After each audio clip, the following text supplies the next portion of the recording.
Okay, to make our Ted Harrison landscape, we're going to go back to using some media that we're familiar with, and we're going to use our black oil pastel again. And we can see in Harrison's work that sometimes he makes a line around his objects. So we're going to do the same, but we're going to make it a little bit clearer and use our black outline. And we're going to learn a little bit about how landscapes work. So I'm going to show you how to construct a simple landscape, and then we're going to talk about some of the colours. Okay? We have mountains in the foreground, that's the bit nearest to us, and in the distance, in the background, more mountains. And you can see that the tops of the mountains are just wobbly lines, really. So we're going to do a series of wavy lines for the foreground, hills that are near us, and mountainous shapes in the backgrounds. So I'm going to take my black oil pastel, and I'm going to start at the bottom of my page. And my page is in portrait.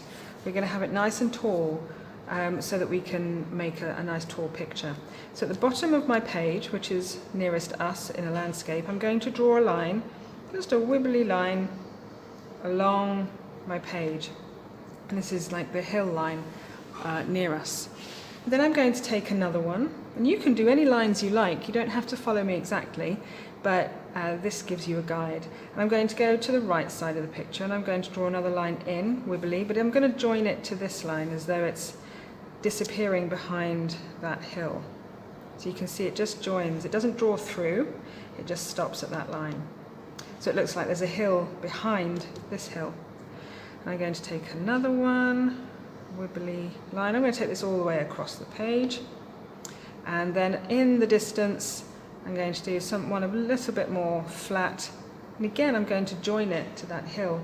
So this gives us a sense that there are hills behind each other. In this part, I'm going to make some mountains. So starting at the edge of my line here, I'm going to climb up and make a peak. This is my mountain. And then just like we ended our line here, we made a little junction, I'm going to do the same up here. I'm going to start from the right side, another mountain, coming down and stopping at that point. And I think I can fit in maybe a small one, as though it's far, far away, but it'd be very big in the distance. Now the other nice thing about Harrison's work is that he often has a lovely sun and a sunset scene. So I'm going to put the sun in as well. I'm going to put it up here. Okay? So there's our landscape. What you can do is you could add lines for some of the sky, some of the cloud lines, or you could just paint this as one colour. I think I might try a different technique. I'm going to use a pencil because I don't want my black lines to be in the sky. So I'm just going to do some kind of wavy line to suggest some wintry clouds passing across the sky. And maybe just as you learnt with the seaweed in your fish paintings, if I go behind the mountains, it looks like they are behind, the clouds are behind the mountains because I've drawn my line stopping at the edges. So that's the first thing that you need to do to make your landscape. Okay, so now we're going to think about colours. And we can see in Harrison's paintings the landscape, which is very cold, because he lives in Canada, in the Yukon, which is in winter it gets really, really cold, lots of snow. And often snow is painted as blues, and then the warmer colours are reflections of the sunset reflecting off of the snow. And then we've got the dark, cold sky. So I'm going to use colours that we might find in Harrison's work. So I've got some blue, I've got some purple, and I've got some white as well, so I can lighten up some of my blues, so I can have light blue as well. And then for the skies I've got orange, reds for possibly the mountains, yellows for the sky. I have put some green in, but I don't see much green, so I'm probably not going to use green and replace that with a pale blue. I've also got a bit of pink. I'm going to make a light blue there. And there's my light blue. Okay, let's get painting. So just like we've done in the past, our paint is watery, and we get our brush fully, really push it into the paint and load our brush. So there's lots of paint in the bristles. And then we're going to sweep it across our paper, going up to the black lines. We're going to sweep. If you have watercolor paper, that would be the best thing to use because it's good at absorbing the paint. A bit more paint there, and just sweep that across.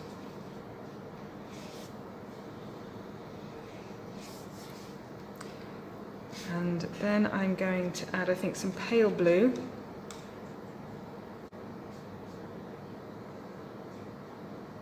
Okay, and I'm going to keep painting with my blues down here, maybe a bit of red with the sunset, warmer colour mountains, and warm sky for my sunset.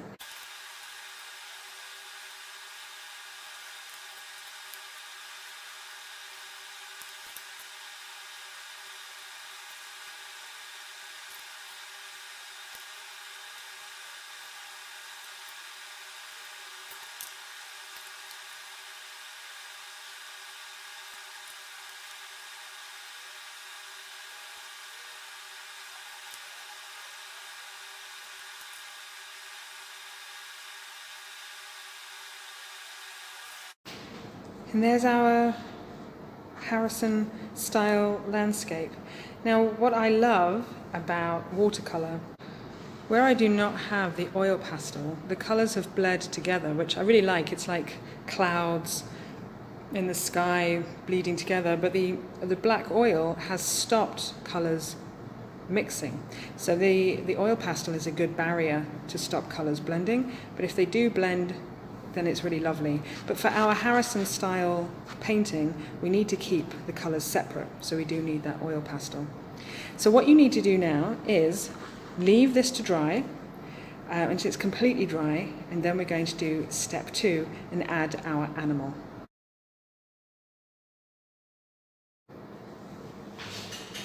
Okay, are you ready for stage 2? Now, in Harrison's work, often you'll find people, but sometimes you'll find animals. So we're going to put an animal in our landscape as well, but we're going to use a different technique. We're going to use similar shapes as the mountains, and we're going to use some mark making, but it's going to be black and white. Now then, what animals do you know that live in the northern hemisphere, the North Pole, where they might be in a cold climate? And Canada is in the north, and in the north of Canada, where it's very cold, you have animals who are very famous for living in cold conditions. And do you know what they are? They are polar bears. So we're going to draw a polar bear to go on our landscape, and you'll see how that works. So to draw our polar bear, I've got a piece of paper that is the same size as our landscape, because we need to make sure that our polar bear isn't big or too small, and I'm going to draw it on here. So the first thing you're going to do is about halfway down, you're going to draw a little black dot, and this is going to be his nose. And then you're going to draw a stick coming down from that and a little smiley mouth. And that's our polar bear's part of his face. Then you're going to draw around that like a pebbly avocado shape. And we're going to give him 2 eyes. And already he looks like a polar bear, like the page is his body. And then, just like we did with the mountains, and we did a big rounded peak, we're going to do the same kind of shape for our polar bear. He's a little bit on one side, it's like he's walking along, which is fine. You know, he's got some character. Don't worry about the perfection of your lines. Everybody's work will be different. Now we're going to draw his arms. So I'm just going to start at the edge of his body, and I'm going to bring a curved line in and around, but I'm not going to finish it. I'm going to do the same on this side, about the same height up, in, round, and there his arms in front of him. We're going to give him some claws, 4 little sticks. And we've forgotten something. Can you see what I've forgotten? His ears. Now his ears are going to be just like the nose, a little semicircle, and we colour it in on either side. And then we're going to do another arch, the same kind of shape as our bear. And then we've got our polar bear. But bears are covered in fur, so we're going to use marks with our pen to create this sense of fur. And this is called mark making, when we make marks on work to create a sense of texture. So it looks like he could be fluffy or spiky, but we know he's fluffy. So we're going to put fur all down his body. It might come off the edge of his arm. And we'll put some up here. And we're just going to do little dashes all around the edge of him.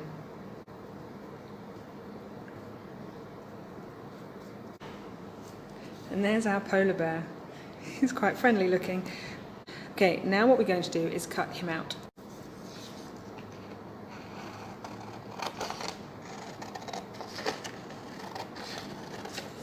Go carefully around the ears. If you need somebody to help you, then just ask. Carefully around the ears. You can see that when I'm cutting, my scissors are pretty much staying in one place and I'm moving my paper. I'm not cutting in awkward positions, keeping my scissors fairly straight. I'm turning my paper.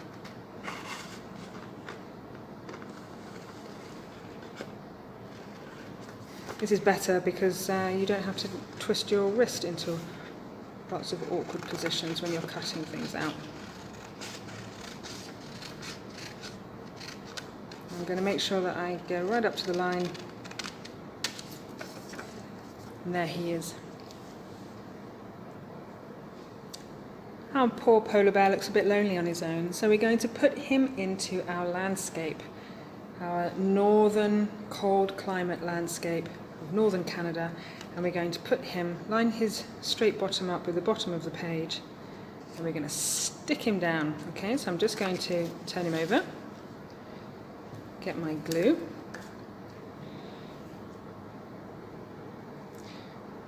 rub the glue around, not forgetting his ears because they might flap up. I'm going to turn it over, carefully line it up in our landscape with the bottom of the page. Now, just in case any of your paper's still a bit wet, my table was, I'm going to turn him over, and I'm rubbing on the back so that I don't rub and smudge any of my painting. And there he is.